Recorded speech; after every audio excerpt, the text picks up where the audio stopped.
சங்கிகளுக்கு ஒடுக்கப்பட்ட பிற்படுத்தப்பட்ட குறிப்பா சிறுபான்மையின மாணவர்கள் படிச்சு முன்னேறக்கூடாதுன்னு ஒன்றிய அரசு சங்கி கூட்டம் நினைக்குது. அதனாலதான் சிறுபான்மையின மாணவர்களுக்காக கொடுக்கப்பட்ட ஸ்காலர்ஷிப்பை கூட இன்னைக்கு ஒன்றிய அரசு நிறுத்திட்டாங்க. இந்த அநீதியை நம்முடைய முதலமைச்சர் அவர்கள் கடுமையா எதிர்த்தாங்க.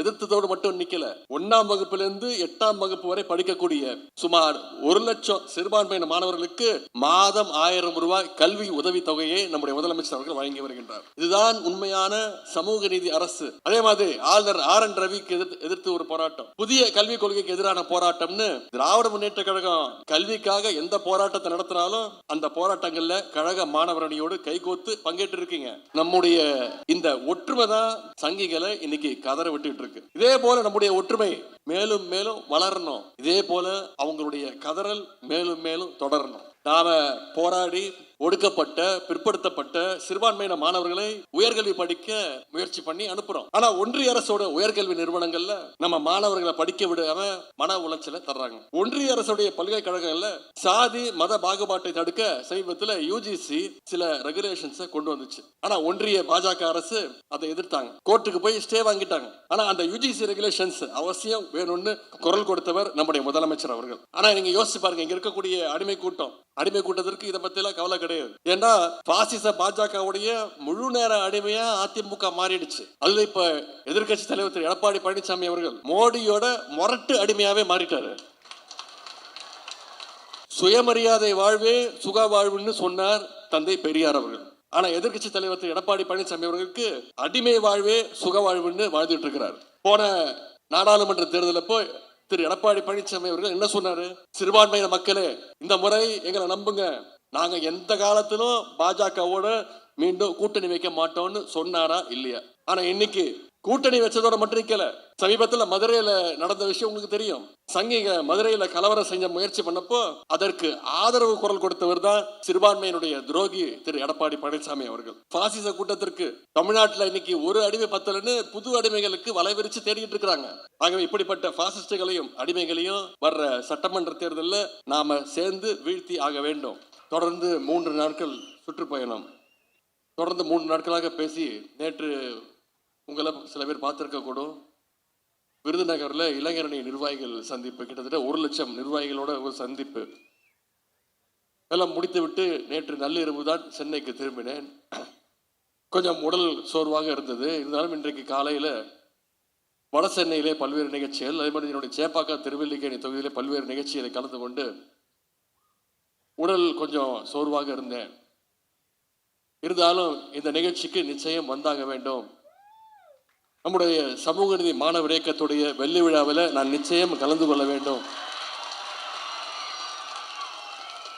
என்று அந்த உணர்வோடு நான் வந்திருக்கின்றேன்.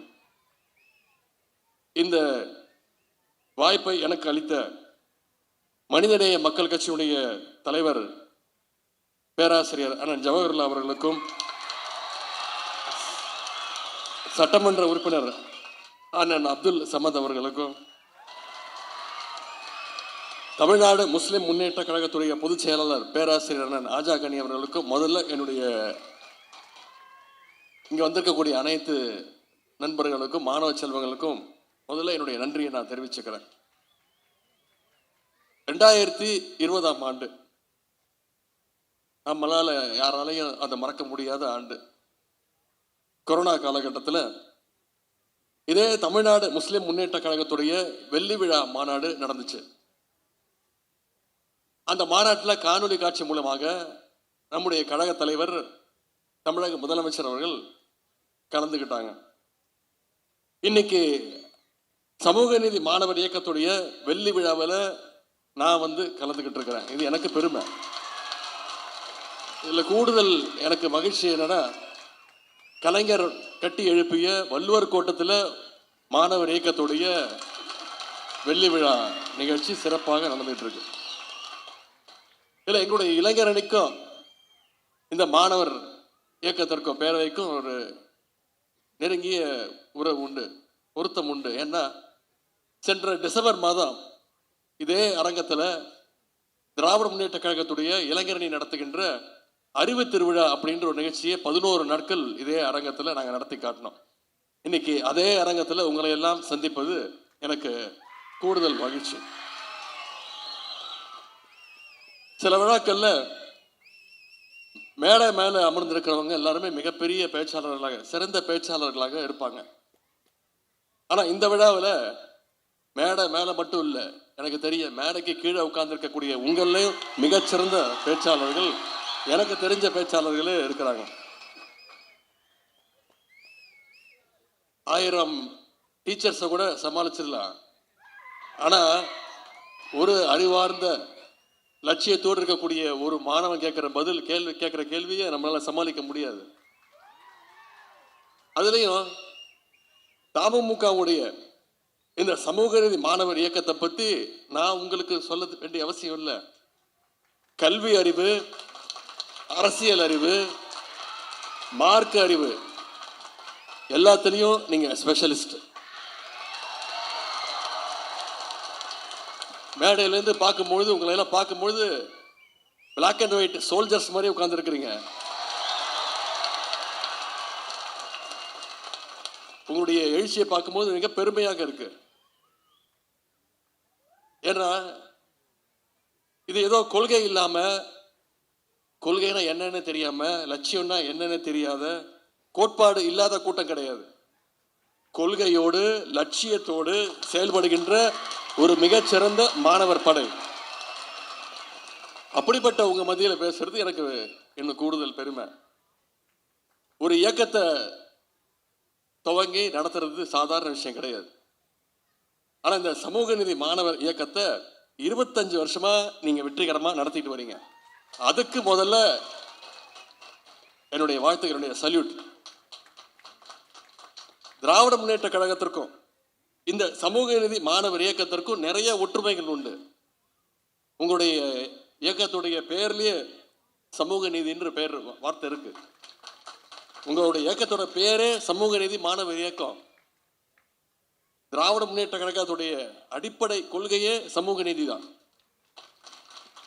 அது மட்டும் இல்லை, இங்க இருக்கக்கூடிய அண்ணன் ஜவஹர்லாவா இருக்கட்டும், அண்ணன் ராஜா கனி போன்றவங்கெல்லாம் பேராசிரியர்கள், படித்தவர்கள், பேராசிரியர்கள், டீச்சர்ஸ். அது மாதிரி எங்களுடைய தலைவர்கள் பேரறிஞர் அண்ணா அவர்கள் ஆசிரியர் பணியில் இருந்தவர். முத்தமிழ் கலைஞர் அவர்கள் கல்வி நிலையங்கள்ல ஆசிரியராக இல்லை, ஆனா அவர் ஆசிரியர்களுக்கெல்லாம் ஆசிரியராக திகழ்ந்தவர். அதுபோல எங்களுடைய இயக்கத்துடைய பொதுச் செயலாளராக இருந்தவர் இனமான திரு பேராசிரியர் அவர்கள். இப்படி நாம ரெண்டு இயக்கமே ஆசிரியர்கிட்ட இருந்து அரசியல் பாடம் படிச்சுக்கிட்டு இருக்கிறோம். அதனாலதான் இன்னைக்கும் களத்துல நம்மளால நிற்க முடியுது, மக்களை போய் சந்திக்க முடியுது, மக்களுக்காக பணியாற்ற முடிகிறது. அது மட்டும் இல்ல, திராவிட முன்னேற்ற கழகம் வளர்ந்ததே ஒரு மாணவர் சக்தியால தான். அது மாதிரிதான் இன்னைக்கு உங்களுடைய இயக்கத்துடைய வளர்ச்சிக்கும் மாணவர்கள் நீங்க பேஸ்மெண்டா நிச்சயம் இருப்பீங்க, அடித்தளமா இருப்பீங்க. அந்த உரிமையோடு நான் இன்னைக்கு இந்த நிகழ்ச்சிக்கு வந்திருக்கிறேன். சமூக நீதி மாணவர் இயக்கத்துக்கிட்ட எனக்கு ரொம்ப பிடிச்ச விஷயமே, இப்ப கூட இந்த காணொலி காட்சி போட்டாங்க, கழக தலைவர் முதலமைச்சர் அவர்கள் பாராட்டினாங்க. உங்ககிட்ட ரொம்ப பிடிச்ச விஷயமே உங்களுடைய மக்கள் சேவை தான்.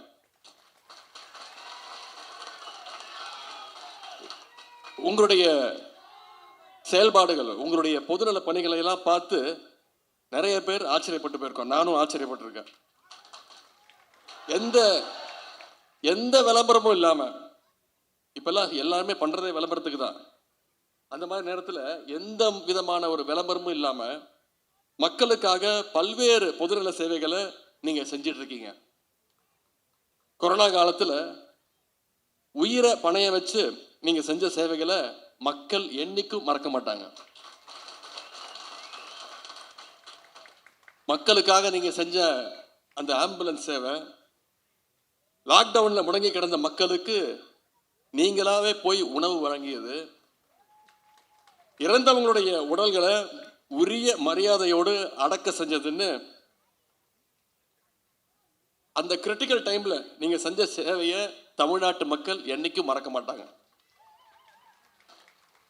அதே மாதிரி புயல் மழை ஏற்பட்டிருக்கிற அந்த காலங்களில் மக்களுக்கு நீங்க செஞ்சு வருகின்ற அந்த நிவாரண உதவிகளை, குறிப்பா நீங்க செஞ்சுட்டு வர்ற ரத்த தானம், இதையெல்லாம் தமிழ்நாட்டு மக்கள் என்னைக்கும் மறக்க மாட்டாங்க. இந்த சேவைகளை எல்லாம் விட ஏழை எளிய மாணவர்களுக்கு சமூக நீதி மாணவர் இயக்கம் செய்கின்ற அந்த கல்வி சேவைகள் மிக மிக முக்கியமானது, பெரியது. ஒவ்வொரு மாவட்டத்திலையும் வசதி இல்லாத மாணவர்களுக்கு நீங்க நிதி உதவி தர்றீங்க. மக்களுடைய மனங்களை அன்பால மட்டுமே வெல்லணும்னு நீங்க எடுக்கிற எல்லா முயற்சிகளுக்கும் எங்களுடைய பாராட்டுக்கள், எங்களுடைய வாழ்த்துக்களை நான் தெரிவிச்சுக்கிறேன். திராவிட முன்னேற்ற கழகத்திற்கும் இஸ்லாமிய மக்களுக்குமான அந்த பந்தம் இன்னைக்கு நேற்று உருவான பந்தம் கிடையாது. கண்ணியமிகு திரு காகிதம் மில்லத் அவர்களுக்கும் முத்தமிழ் டாக்டர் கலைஞர் அவர்களுக்கும் இருந்த அந்த ஆழமான நட்பு உங்க அத்தனை பேருக்கு தெரியும். அரசியலை எல்லாம் கடந்து ஒரு உணர்வு பூர்வமான நட்பு அவங்க 2 பேருக்குள்ள இருந்துச்சு. கலைஞர் வழியிலே இன்னைக்கு நம்முடைய முதலமைச்சர் அவர்கள் இஸ்லாமிய சொந்தங்களை தன்னுடைய சொந்த உறவாக கருதுகின்றார்கள். இன்னும் பெருமையா சொல்லணும், நான் பல மேடைகளில் பெருமையா பேசியிருக்கிறேன். என்னுடைய பொது வாழ்க்கைக்கு நான் முறையா ஒரு போராட்டத்தில் ஈடுபட்டு கைது செய்யப்பட்டது எதுக்கு தெரியுமா? ஒன்றிய அரசு அப்ப கொண்டு வந்துச்சு, சிறுபான்மை மக்களுக்கு எதிராக கொண்டு வந்த சிஏ சட்டத்தை எதிர்த்து அந்த சட்ட நகலை கிழிச்சிட்டு முதலாக கைதானவன் நான் என்னைக்கு பெருமையா சொல்லுவேன். இது மாணவர் இயக்கத்துடைய விழா. இன்னைக்கு மாணவர்களுக்கு நம்முடைய திராவிட மாடல் அரசு எண்ணற்ற திட்டங்களை செயல்படுத்திட்டு வருது. பள்ளிகள்ல காலை உணவு திட்டம், கல்லூரிகள்ல புதுமை பெண், மாணவர்களுக்கு தமிழ் புதல்வன், நான் முதல்வன் திட்டம். இன்னைக்கு நம்முடைய முதலமைச்சர் அவர்கள் இந்த வருஷம் மட்டும் 10 லட்சம் கல்லூரி மாணவர்களுக்கு லேப்டாப்பை கொடுத்துட்டு இருக்கிறார். ஏன் இதெல்லாம் செய்யறோம்? ஒரு அரசு ஏன் இவ்வளவு முயற்சி எடுக்குது? முதலமைச்சர் ஏன் கல்விக்கு இவ்வளவு முக்கியத்துவம் கொடுக்கிறாரு? எல்லாரும் படிக்கணும்னு நம்முடைய முதலமைச்சர் அவர்கள் தொடர்ந்து சொல்லிட்டு வர்றாரு. எல்லாரும் முன்னேறணும் தான் இந்த திட்டங்களை எல்லாம் நம்முடைய முதலமைச்சர் அவர்கள் தொடர்ந்து செயல்படுத்திட்டு வர்றாரு. ஆனா ஒன்றிய பாசிச பாஜக அரசு என்ன செய்யுது? அவங்களோட கொள்கை யாரும் படிக்கக்கூடாது அப்படிங்கிறது தான். குறிப்பா சங்கிகளுக்கு, ஒடுக்கப்பட்ட பிற்படுத்தப்பட்ட குறிப்பா சிறுபான்மையின மாணவர்கள் படிச்சு முன்னேறக்கூடாதுன்னு ஒன்றிய அரசு சங்கி கூட்டம் நினைக்குது. அதனாலதான் சிறுபான்மையின மாணவர்களுக்காக கொடுக்கப்பட்ட ஸ்காலர்ஷிப்பை கூட இன்னைக்கு ஒன்றிய அரசு நிறுத்திட்டாங்க. இந்த அநீதியை நம்முடைய முதலமைச்சர் அவர்கள் கடுமையா எதிர்த்தாங்க. எதிர்த்ததோடு மட்டும் நிக்கல, 1ஆம் வகுப்பிலிருந்து 8ஆம் வகுப்பு வரை படிக்கக்கூடிய சுமார் 1 லட்சம் சிறுபான்மையின மாணவர்களுக்கு மாதம் 1000 ரூபாய் கல்வி உதவி தொகையை நம்முடைய முதலமைச்சர் அவர்கள் வழங்கி வருகின்றார். இதுதான் உண்மையான சமூக நீதி அரசு.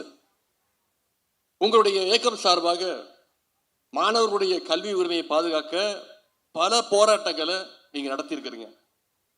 மாநில அரசு உருவாக்கிய பல்கலைக்கழகங்கள்ல துணைவேந்தர்களை நியமிக்கும் அதிகாரத்தை யுஜிசி கையில் எடுக்க முயன்றப்போ 2025ஆம் ஆண்டு டெல்லியில திமுகவுடைய மாணவர் அணி மிகப்பெரிய ஒரு போராட்டத்தை நடத்துச்சு. அதுல சமூக நீதி மாணவர் இயக்கம் நீங்களும் கலந்துகிட்டு உங்களுடைய ஆதரவை தெரிவிச்சீங்க. அதே மாதிரி ஆளுநர் RN ரவிக்கு எதிர்த்து ஒரு போராட்டம், புதிய கல்விக் கொள்கைக்கு எதிரான போராட்டம்னு திராவிட முன்னேற்ற கழகம் கல்விக்காக எந்த போராட்டத்தை நடத்தினாலும் அந்த போராட்டங்கள்ல கழக மாணவர் அணியோடு கைகோத்து பங்கேற்று இருக்கீங்க. நம்முடைய இந்த ஒற்றுமை தான் சங்கிகளை இன்னைக்கு கதற விட்டுட்டு இருக்கு. இதே போல நம்முடைய ஒற்றுமை மேலும் மேலும் வளரணும். இதே போல அவங்களுடைய கதறல் மேலும் மேலும் தொடரணும். நாம போராடி ஒடுக்கப்பட்ட பிற்படுத்தப்பட்ட சிறுபான்மையின மாணவர்களை உயர்கல்வி படிக்க முயற்சி பண்ணி அனுப்புறோம். ஆனா ஒன்றிய அரசோட உயர்கல்வி நிறுவனங்கள்ல நம்ம மாணவர்களை படிக்க விடாம மன உளைச்சலை தர்றாங்க. ஒன்றிய அரசுடைய பல்கலைக்கழகங்கள்ல சாதி மத பாகுபாட்டை தடுக்க சமீபத்தில் யுஜிசி சில ரெகுலேஷன்ஸை கொண்டு வந்துச்சு. ஆனா ஒன்றிய பாஜக அரசு அதை எதிர்த்தாங்க. கோர்ட்டுக்கு போய் ஸ்டே வாங்கிட்டாங்க. ஆனா அந்த யுஜிசி ரெகுலேஷன்ஸ் அவசியம் வேணும்னு குரல் கொடுத்தவர் நம்முடைய முதலமைச்சர் அவர்கள். ஆனா நீங்க யோசிச்சு பாருங்க, இங்க இருக்கக்கூடிய அடிமை கூட்டத்திற்கு இதை பத்தியெல்லாம் கவலை கிடையாது. ஏன்னா பாசிச பாஜகவுடைய முழு நேர அடிமையா அதிமுக மாறிடுச்சு. அதுல இப்ப எதிர்கட்சி தலைவர் திரு எடப்பாடி பழனிசாமி அவர்கள் மோடியோட முரட்டு அடிமையாவே மாறிட்டாரு.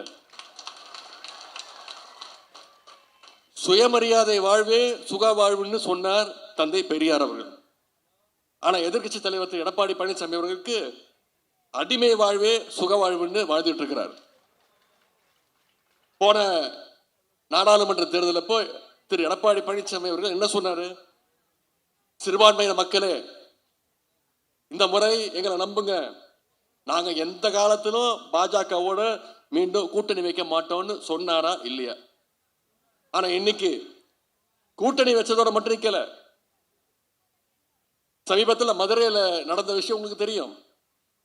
சங்கிங்க மதுரையில கலவரம் செஞ்ச முயற்சி பண்ணப்போ அதற்கு ஆதரவு குரல் கொடுத்தவர் தான் சிறுபான்மையினுடைய துரோகி திரு எடப்பாடி பழனிசாமி அவர்கள். பாசிச கூட்டத்திற்கு தமிழ்நாட்டில் இன்னைக்கு ஒரு அடிமை பத்தலன்னு புது அடிமைகளுக்கு வலை விரிச்சு தேடிட்டு இருக்கிறாங்க. ஆகவே இப்படிப்பட்ட பாசிஸ்டுகளையும் அடிமைகளையும் வர்ற சட்டமன்ற தேர்தலில் நாம சேர்ந்து வீழ்த்தி ஆக வேண்டும். சிறுபான்மையின மக்களுக்கு கழகமும் கழக அரசும் என்னைக்குமே பாதுகாப்பு அரணாக நிற்கும். கழகம் எப்போதெல்லாம் ஆட்சிக்கு வந்திருக்கோம் அப்போதெல்லாம் இஸ்லாமிய மக்கள் நலனுக்காக பல்வேறு திட்டங்களை செயல்படுத்தி இருக்கின்றோம். முத்தமிழர் கலைஞர் அவர்கள் தான் மிலாது நபியை அரசு விடுமுறையாக அறிவித்து விடுமுறை விட்டார். அதே போல உருது பேசும் முஸ்லிம்களை பிற்படுத்தப்பட்டோர் பட்டியலில் சேர்த்தவர் டாக்டர் கலைஞர் அவர்கள். இஸ்லாமிய மாணவர்களுக்காக பிற்படுத்தப்பட்டோர் பட்டியலில் 3.5% இடஒதுக்கீடு தந்தவர் டாக்டர் கலைஞர் அவர்கள். கலைஞர் வழியில நம்முடைய முதலமைச்சர் அவர்கள் இன்னைக்கு ஏராளமான திட்டங்களை தந்துட்டு இருக்கிறார். சென்னையில 40 கோடி ரூபாய் மதிப்பீட்டில் தமிழ்நாடு ஹஜ் இல்லம் கட்டும் என்ற பணிகள் தொடங்கப்பட்டிருக்கு. தமிழ்நாடு மாநில ஹஜ் குழுவுக்கு நிர்வாக மானியம் ஆண்டுக்கு 80 லட்சம் ரூபாயாக உயர்த்தப்பட்டிருக்கு. சுமார் 25 கோடி ரூபாய் அளவிற்கு ஹஜ் பயண மானியம் வழங்கப்படுது. தமிழ்நாடு சிறுபான்மையினர் பொருளாதார மேம்பாட்டுக் கழகம் மூலமாக 207 கோடி ரூபாய்க்கு கடன்கள் வழங்கப்பட்டிருக்கு. சிறுபான்மையின கிராமப்புற பெண் குழந்தைகளுடைய கல்வியை ஊக்குவிக்க சுமார் 5 கோடி ரூபாய் ஊக்கத்தொகை வழங்குகிறது நம்முடைய திராவிட மாடல் அரசு. சில நாட்களுக்கு முன்பு கூட உங்களுடைய கோரிக்கைகளை ஏற்று முதலமைச்சர் அறிவிப்புகளை வெளியிட்டாங்க. உலமாக்களுடைய ஓய்வூதியத்தை ரூபாய் 3000 5000 உயர்த்தி கொடுத்தவர் நம்முடைய முதலமைச்சர் அவர்கள். சென்னை மதுரையில் இருக்கிற மாதிரி கோயம்புத்தூர்லையும் ஒரு வக்பு தீர்ப்பாயம் அமைக்கப்படும் அறிவிச்சிருக்கிறார்.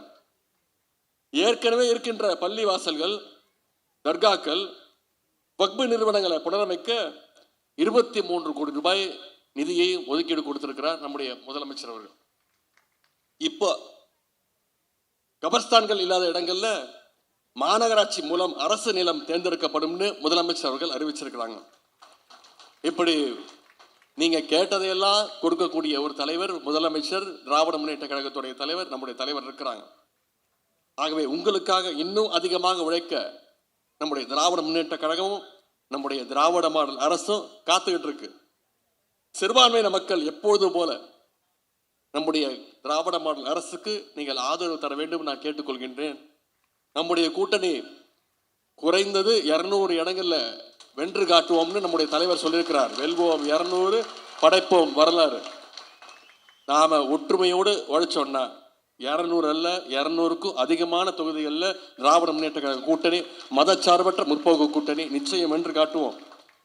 ஆகவே அதற்கான பணிகளில் இப்பொழுதே நீங்கள் தொடங்க வேண்டும். உங்களை எல்லாம் நான் உரிமையோடு கேட்டுக்கொள்கின்றேன். சமூக நீதி மாணவர் இயக்கத்துடைய பணிகள் மேன்மேலும் சிறக்க வேண்டும். உங்களுடைய மக்கள் பணி இதைவிட இன்னும் பல மடங்கு பெருகி மக்கள்கிட்ட கொண்டு போய் சேர வேண்டும், அது தொடர வேண்டும். எனவே சமூக நீதி மாணவர் இயக்கத்துடைய நிர்வாகிகள், மாணவர்கள் அத்தனை பேருக்கும் என்னுடைய வாழ்த்துக்களை நான் தெரிவித்து, இந்த வாய்ப்பை ஏற்படுத்தி கொடுத்த அத்தனை பேருக்கும் மீண்டும் என்னுடைய நன்றியை தெரிவித்து விடைபெறுகின்றேன். நன்றி, வணக்கம்.